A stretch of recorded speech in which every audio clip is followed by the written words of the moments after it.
I always wanted to be a member of the Brixton Frontline featured in that programme. I never managed to get in there, but I did create the Sutton Soul Patrol with my friend Andrew.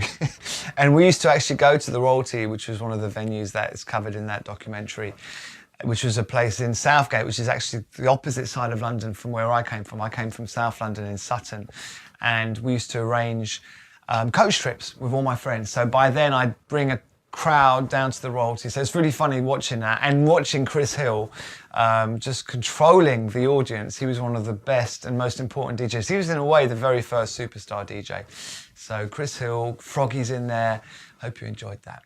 So in a way, there's a connection between that scene and football in a way, because a lot of the guys who used to go to football used to wear Soul Boy clothes. So there was a connection between what they call casuals, who'd go to these clubs like the Royalty or the Goldmine, and a lot of them would go there on the Friday or on a Saturday night, but in the daytime, they'd go to football. Football's always been a very important part of the culture of growing up here in the UK. I mean, London's got over 10 professional football clubs.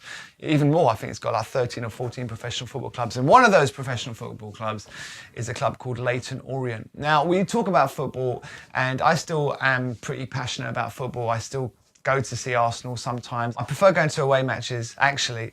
But I feel that there's an element of the soul that's gone, especially from the high-end football, right? There's too much money. You don't have a connection with the players anymore. And so I found myself more than before seduced by the lower league clubs. I support a club in France, actually, that I follow quite fervently called Caen. And I love watching teams like Leyton Orient. Leyton Orient are one of those smaller teams in London. And this documentary from 1995 is an amazing kind of, you just catch the way football was back in those days. It wasn't like it is today. It wasn't all moneyed up and TV sponsored up. It was basically a local community sport. And the manager is unbelievable. He's called John Sitton. He used to play for the club. He's now a taxi driver. This is the real thing. It's a great documentary, a great look into lower league football in the UK.